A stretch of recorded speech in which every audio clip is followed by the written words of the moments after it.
Welcome to the Think Factory podcast. We got one question for you. What keeps you up at night?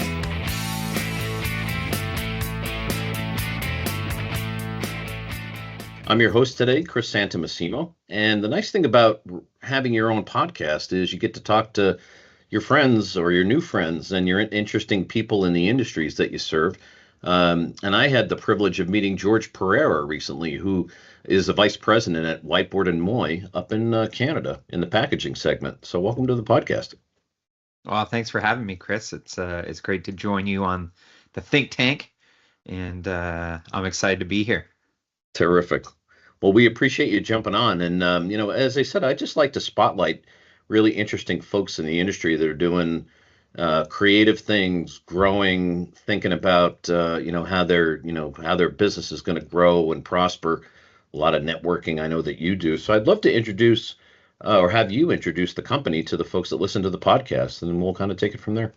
Yeah, no, that's great. And actually, I want to make a comment because I appreciate how you said you want to connect with interesting creative people. I am far from the creative genius behind some of the great work that my company does, but I'll tell you this.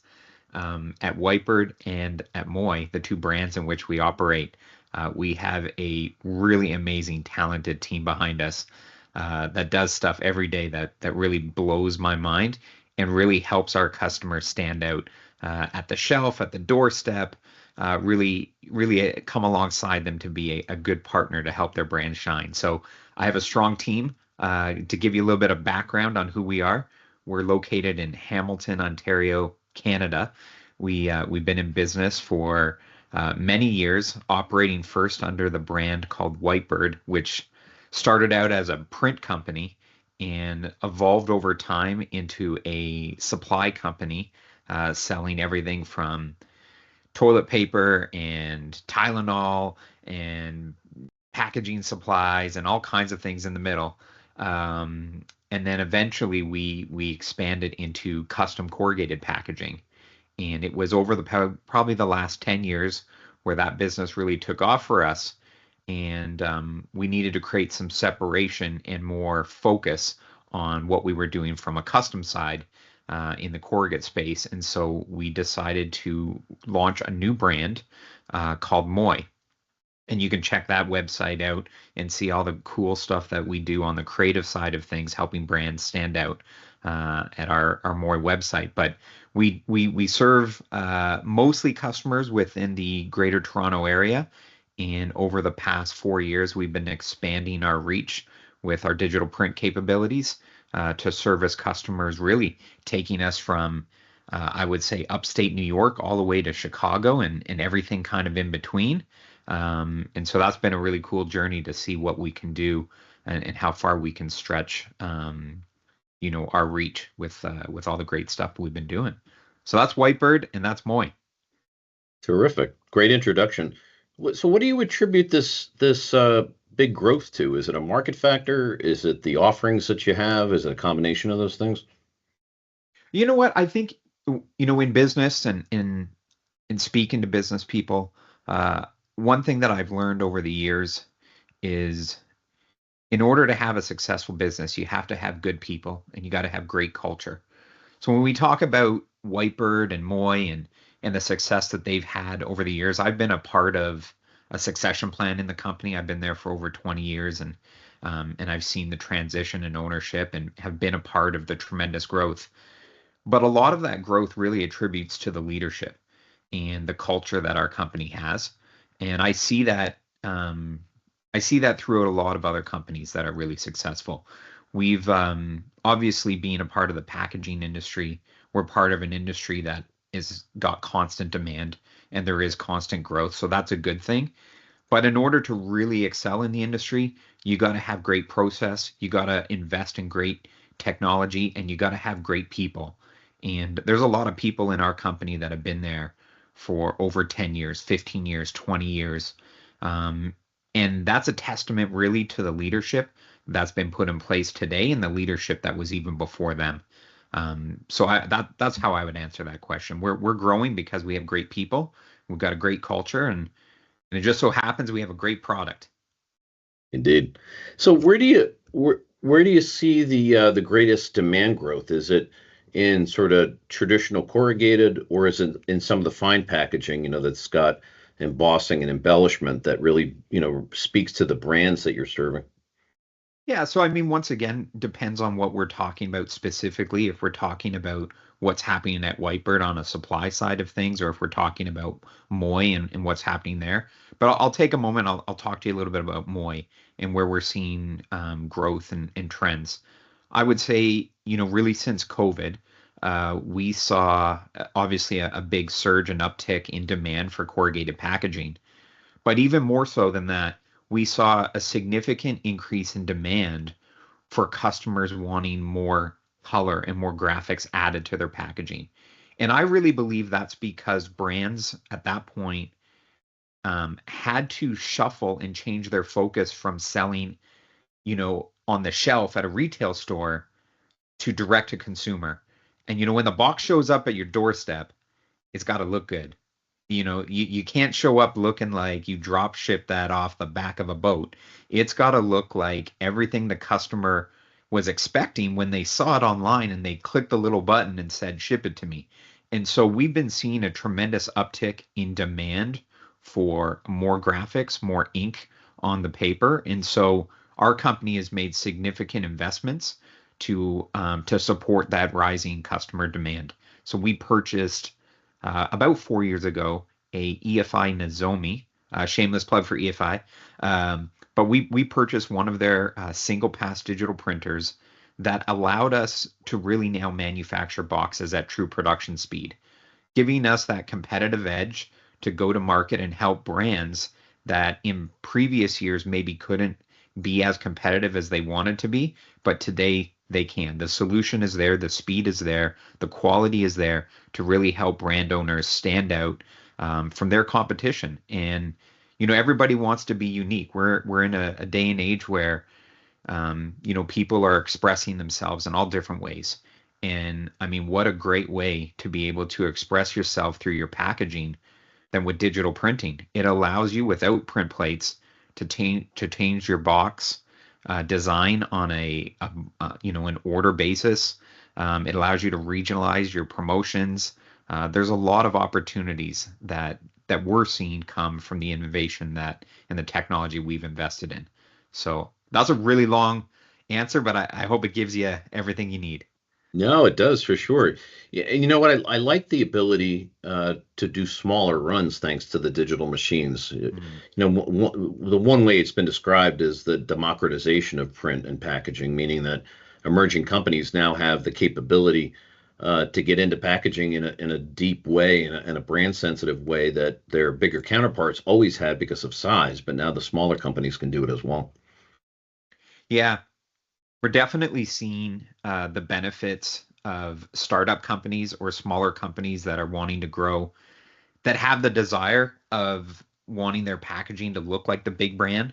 But in previous years, there was so many hurdles, specifically in cost, that hindered them from kind of getting to that level. But with digital printing and digital converting, and there's a lot of people in the industry that are making big investments in complete digital shops. And I think those investments are really helping the small guy and the medium guy grow to become the big guy. Um, that's the exciting thing about innovation and change is, you blink your eyes today and, all of a sudden the machines are faster, quicker. You can go to market, without having the need to output tons of costs and, commit to tons of inventory. You have to buy 10,000 boxes now. You can buy 1,000 boxes now. So we're seeing that. We're seeing that the small brands, the startups, the mid-sized companies are now being able to compete in a space where, yesterday maybe they couldn't. And that's exciting. That's exciting because there's creative people out there that are spending the time to invest to make sure that they can answer the needs of the growing demand in the market. Yeah, and it really gives them a chance to tell a brand story that they otherwise wouldn't be able to in an efficient way, right? Mm. Yeah, absolutely. Um, we saw this happen, and I won't name the company because I don't have permission to name the company, but I'll tell you, we had a customer, cool story, literally walked in, came to the front desk, kind of knew our ownership, so there was a bit of a connection and a personal level there, but knew we were in packaging. They were starting up a business in the dog food business, and they walked in, needed a few hundred boxes, and as a box manufacturer, a few hundred boxes is not really a big run. There's a lot of people that walk in the door and like, man, we've got this huge order we want to give you, and we're like, great, how much?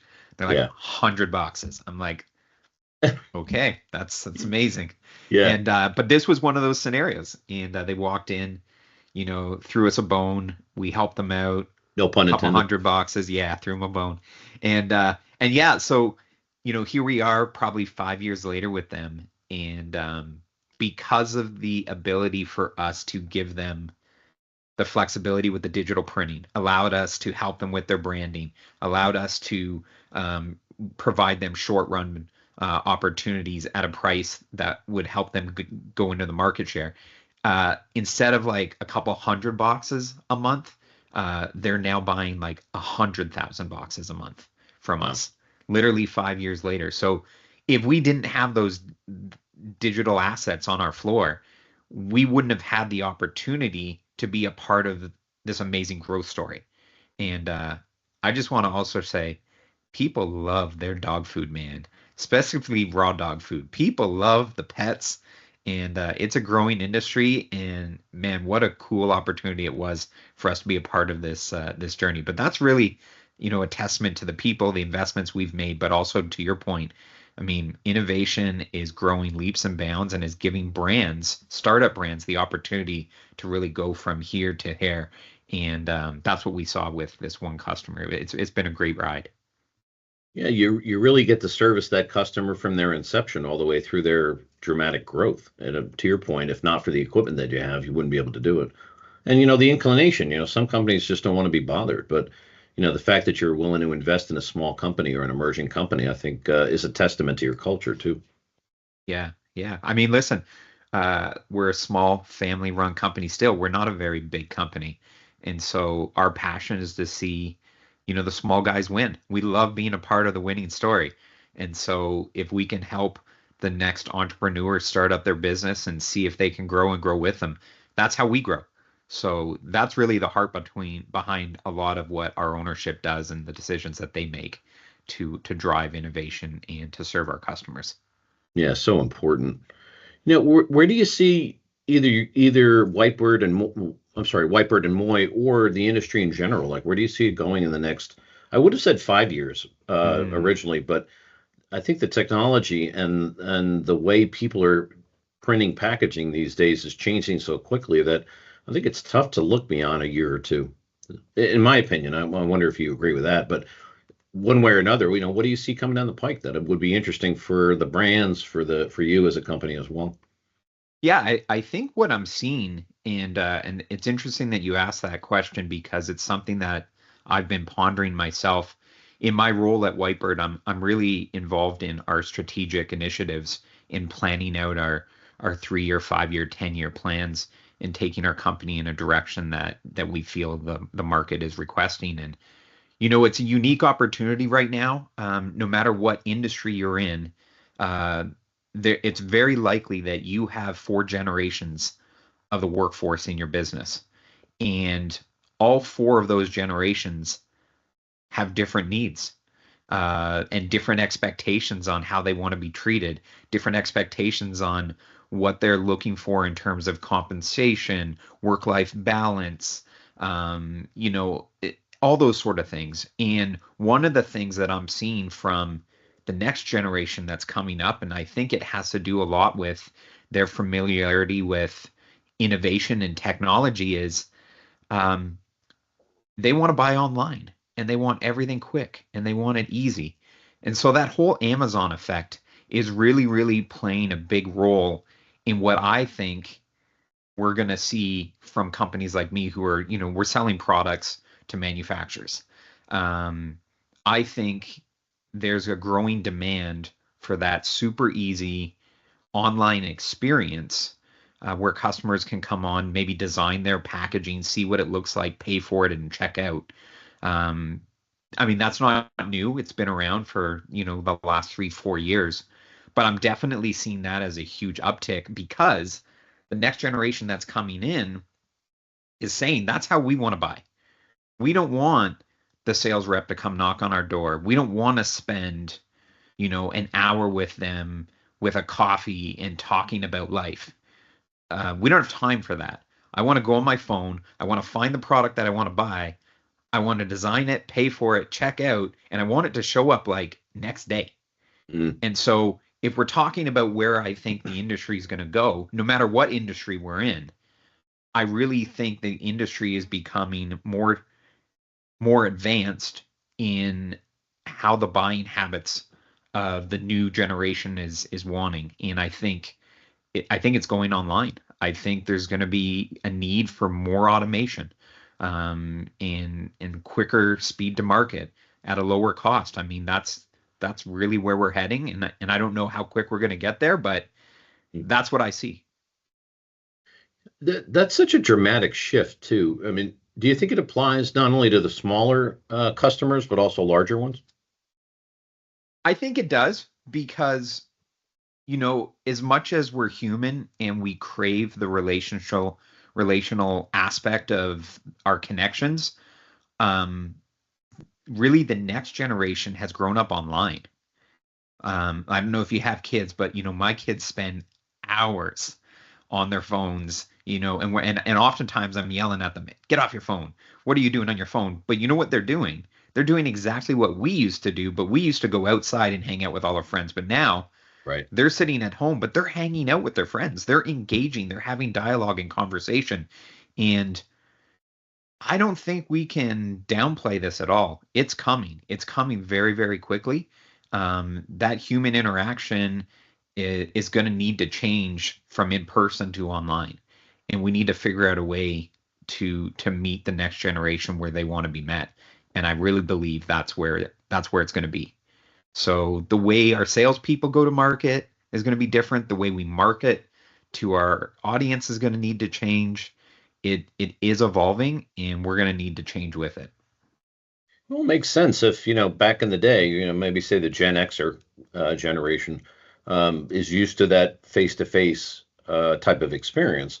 And so they expect that personal touch, if you will, where Mhm. somebody shows up with coffee and you're having an hour discussion. But and that's the way school was too. So now if the new generation, so to speak, is not only learning but also socializing digitally a lot, then you would Yeah, expect that it's got to translate into work, or else you get frustration. absolutely. And high turnover. The new generation has a short time span. You know what? We offline we briefly talked about my trip to the Supercore Expo this week, and one of the keynote speakers actually was talking about this very subject.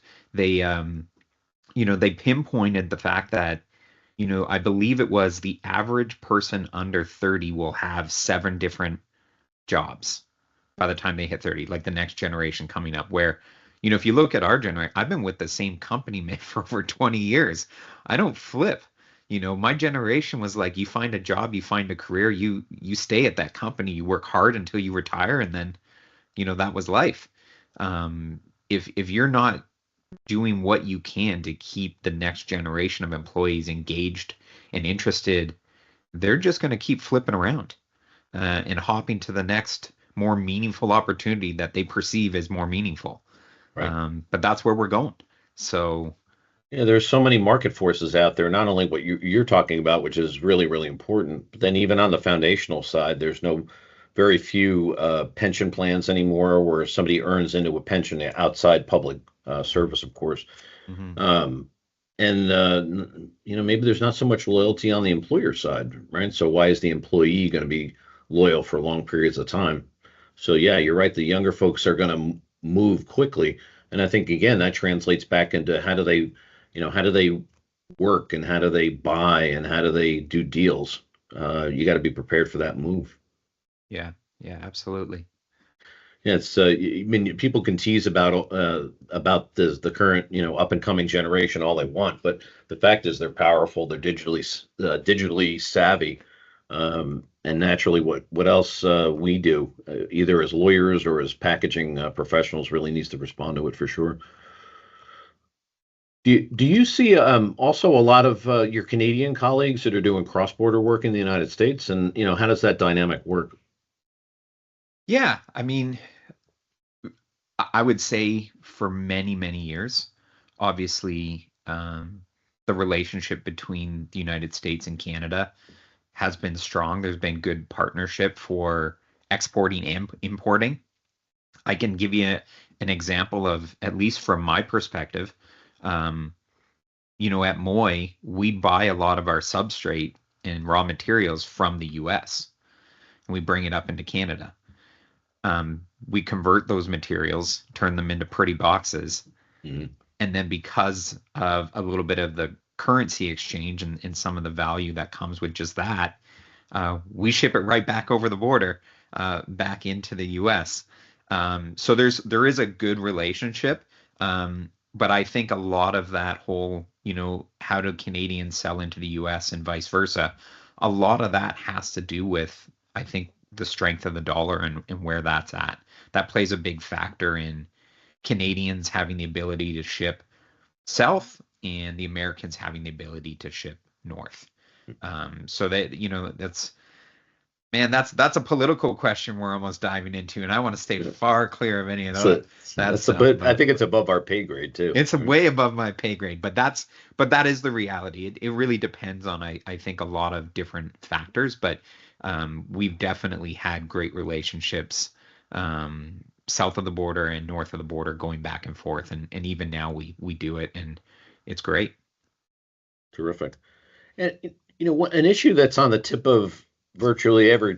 I'm sorry, that's on the tip of the tongue of every packaging company is sustainability. Recycling, among other things. How much does that impact your particular business, and what are some of the interesting things you're doing to solve for that issue? Yeah, it it's that's a tough word, these days. It's a loaded word. In fact, you bring up sustainability. I was in a conference not too long ago. Somebody brought up sustainability, and one of the speakers was talking about it, and half the audience let out this huge moan and grumble, and the other half of the audience was cheering and was really excited about it. I think it depends on what you mean by the word sustainability.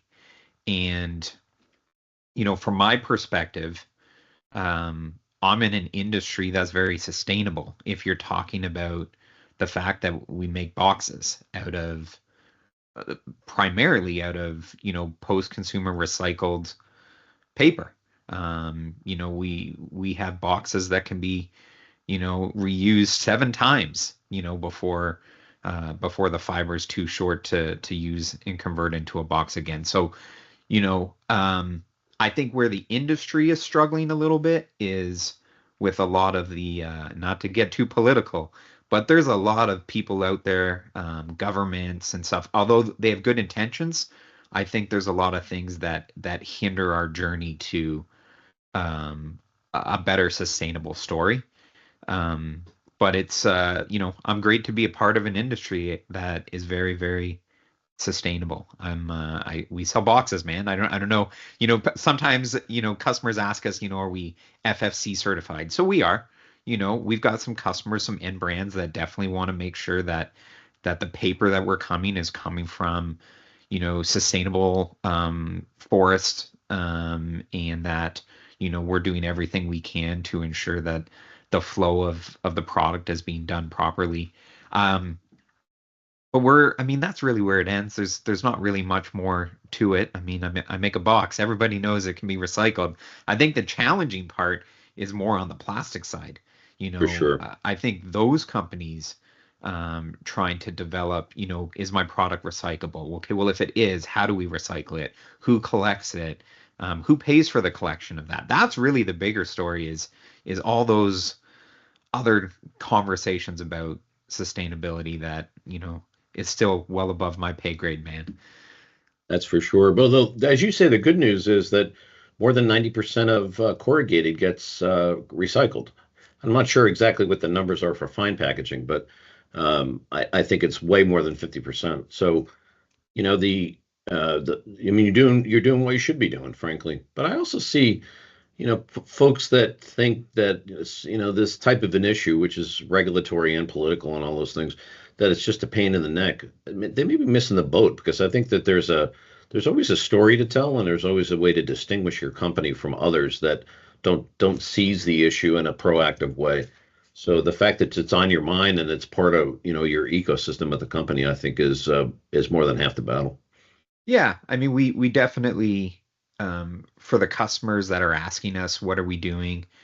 We have obviously the criterion and the means to share with them how we're being sustainable and how we're working towards, the demands of the marketplace. But there's still also a huge part of the market that I don't want to say they don't care, but they kind of already assume, like, for our perspective, like, we're making a box.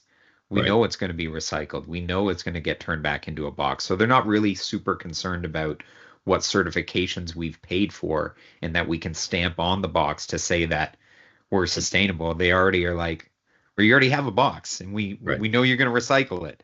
So it's a little bit like I said. I think some other businesses and with different substrates probably struggle a little bit more trying to share the story, but Right. we deal with a pretty renewable resource in paper that's already sustainable. Fantastic. This is a great discussion, George. I'm glad we had a chance to highlight you and spotlight the company. I would love to just have you tell people how they can get in touch with you or in touch with the company. Yeah, so you know what? If you want to reach out, we got two websites. If you're interested in packaging supplies and all kinds of things, you can check out whitebird.ca for Canada. And if you're interested in thoughtfully designed, beautifully printed corrugated packaging, you definitely want to check out www.moydesign.com. We're doing a lot of really cool creative things on that website, and you can go on, take a look at our gallery, look at some of the work that we've done, and hopefully we can connect and do some special things together. Well, fantastic. This is a great discussion. I'm pretty sure we could have gone on for the rest of the day having a chat, but we'll keep it to the half an hour or so and make some plans to get on again soon. Absolutely. It was my pleasure. Well, it was mine for sure. And I just want to remind folks that may have missed the intro. This has been George Pereira, who's the vice president at Whitebird and Moy up in Hamilton, Ontario, in Canada. Great discussion today, and again, thank you. And this has been Chris Santomassimo on the Think Factory podcast today, powered by OGC Solutions. And we'll see you next time.